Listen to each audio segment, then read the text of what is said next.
ખેડૂત મિત્રો, આજે કપાસિયા ખોળના વાયદા જોરદાર રીતે વધ્યા અને બંધ આવેલા છે।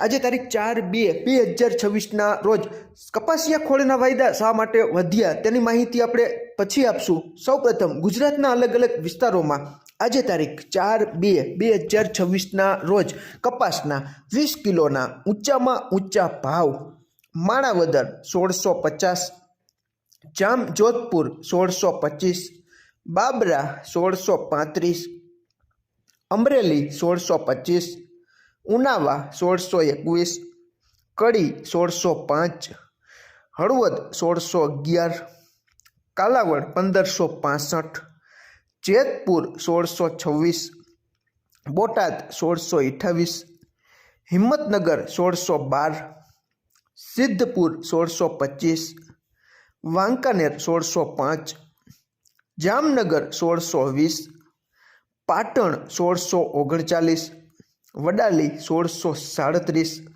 વિજાપુર 1624, ભાવનગર 1572, ગોંડલ 1566, જસદણ 1600, વિસનગર 1615, રાજકોટ 1610, ખાંભા 1571, ભેંસાણ 1600, પાલીતાણા 1595, રાજુલા 1651, બગસરા 1620।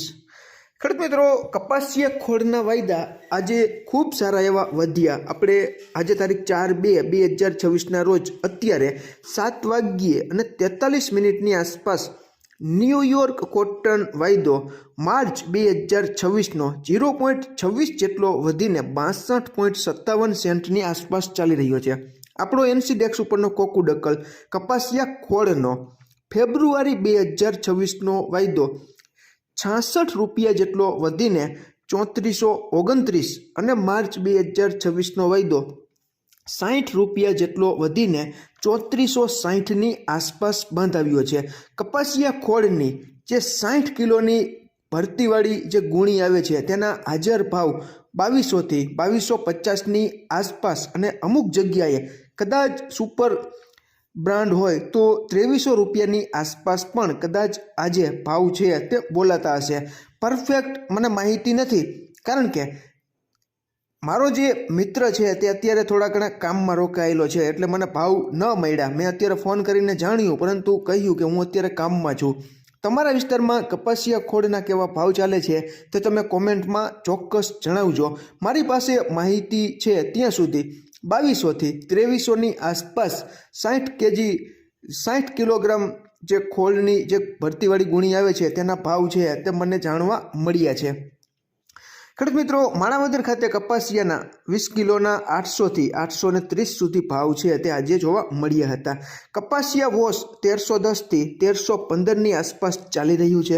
આપણી શંકર રૂની ગાંસડી 54500થી 55000ની આસપાસ ચાલી રહી છે। ખેડૂત મિત્રો, કપાસિયા ખોળના વાયદા એકદમ ઓચિંતા આટલા બધા શા માટે વધ્યા? તો કે આજે કપાસની આવક છે તે ઘણી બધી કપાઈ ગઈ, ઘણી બધી ઘટી ગઈ। હું જાણું છું ત્યાં સુધી આજે 60,000થી 65,000 મણની આસપાસ અલગ અલગ વિસ્તારોમાં થઈને કપાસની આવકો છે તે થઈ ચૂકી હતી। ખેડૂત મિત્રો, ઘણો બધો ઘટાડો કપાસની આવકમાં આજે જોવા મળેલો છે। ગામડે બેઠા પણ કપાસના ભાવમાં ઘણી બધી રિકવરી છે તે જોવા મળી છે। આજે સવારે જ મોરબી જિલ્લાના વાંકાનેર તાલુકાના કણકોટ ગામેથી એક યુવા પ્રગતિશીલ ખેડૂતનો ફોન હતો કે પરાશરાભાઈ, અમારે ત્યાં ગામમાં 1572માં ગઈકાલે એક વેપારીએ ઘરે બેઠા વેચાણ છે તે કપાસનું કરેલું છે। ટૂંકમાં કપાસની ગુણવત્તા મુજબ ગામડે બેઠા કપાસના 20 કિલોના કપાસની ગુણવત્તા મુજબ 1450થી 1600ની વચ્ચે ઘણા ખરા વિસ્તારોમાં કપાસના ભાવ છે તે બોલાઈ રહ્યા છે। હવે ખેડૂત મિત્રો, કપાસિયા ખોળના વાયદા આટલા બધા શા માટે વધ્યા? તો મારી પાસે જ્યાં સુધી માહિતી છે ત્યાં સુધી ખાસ કરીને તેના ઘણા બધા કારણો હોય છે, પરંતુ મુખ્ય કારણ હોય તો કપાસિયાની અછત। હવે આપણે જાણીએ જ છીએ કે કપાસની આવકો ઘટી ગઈ હોય એટલે કપાસિયા છે તે સ્વાભાવિક રીતે ઓછા મળે, એટલે સોર્સિંગ કટોકટી, જેને આપણે કહેવાય ને કે કપાસિયાની અછત, તે અત્યારે જીનિંગ ફેક્ટરીઓ પાસે પિલાણ કરવા માટે પૂરતા કપાસિયા છે તે નથી તેવું જાણવા મળી રહ્યું છે. આને કારણે પણ જીનિંગ મિલો છે તે ઓછી ક્ષમતા ઉપર કામ છે તે ચલાવી રહી છે. પાછળથી કપાસિયા જો ઓછા મળે તો હજુ પણ કપાસિયા ખોળના વાયદા અને હાજર બજાર વધે તેવું આપણને અત્યારે આ જે કપાસની આવકો ઘટી રહી છે તેને ધ્યાનમાં રાખીને આપણને લાગી રહ્યું છે. હવે ખેડૂત મિત્રો બીજું કે જ્યારે અછત હોય ત્યારે મોટાભાગના રોકાણકારો કે સ્ટોકિસ્ટો છે તે સક્રિય થઈ જાય.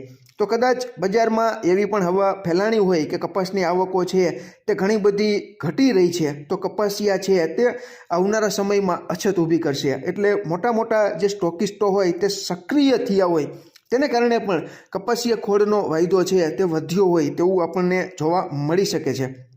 બીજું કે ખોળની સરખામણીમાં ખેડૂત મિત્રો અન્ય જે ખોળ છે, સોયાબીન ખોળ છે કે મકાઈના ભાવ છે તે ઊંચા છે. હવે ડેરી ઉદ્યોગ માટે આપણને ખબર જ છે ખેડૂત મિત્રો કે પશુપાલનમાં કપાસિયા ખોળ છે તે હજુ પણ પ્રમાણમાં સસ્તો અને સારો વિકલ્પ હોવાથી મોટી કંપનીઓની ખરીદી કદાચ અચાનક વધી ગઈ હોય તો પણ વાયદો છે તે વધ્યો હોય. ટૂંકમાં આવા અનેક કારણો પરિબળોને લીધે સ્ટોકિસ્ટો રોકાણકારો સક્રિય થઈ ગયા હોય અને માંગ છે તે એકાએક કપાસિયા ખોળની હાજરમાં વધી હોય તો પણ કપાસિયા ખોળનો વાયદો છે તે ઘણી વખત આકસ્મિક રીતે આટલો બધો વધી જતો હોય છે. હવે ફેબ્રુઆરી મહિનો ખાસ કરીને પશુ આહાર માટે ખોળની માંગનો સૌથી મુખ્ય સમય છે. આજે ઉત્તર ભારત જેમાં ખાસ કરીને હરિયાણા અને પંજાબમાંથી ખોળની જંગી માંગ નીકળી હોય તો પણ કદાચ અચાનક કપાસિયા ખોળનો વાયદો છે તે એકદમ ઉછળી ગયો હોય તેવું પણ બની શકે છે. આપણી પાસે ઘણી વખત ખેડૂત મિત્રો તેજી થવાની હોય તો તેના કારણો છે તે આપણને મોડા જાણવા મળતા હોય છે અને મંદી થવાની હોય તો તેના કારણો છે તે સમય કરતાં ઘણા બધા વહેલા આપણી પાસે આવી જતા હોય છે. હવે આમાં શું ચાલી રહ્યું છે તે તમે ખુદ કલ્પના કરીને તમારો મગજ દોડાવીને સ્થાનિક કપાસ બજાર અને વૈશ્વિક કપાસ બજારનો અભ્યાસ કરીને તમારી પાસે કપાસ હોય તો રાખવો કે વેચી નાખવો તેનો સંપૂર્ણ નિર્ણય તમારા ખુદના ભરોસે આર્થિક જોખમ સહન કરવાની શક્તિને ધ્યાનમાં રાખીને તમારે લેવો જોઈએ.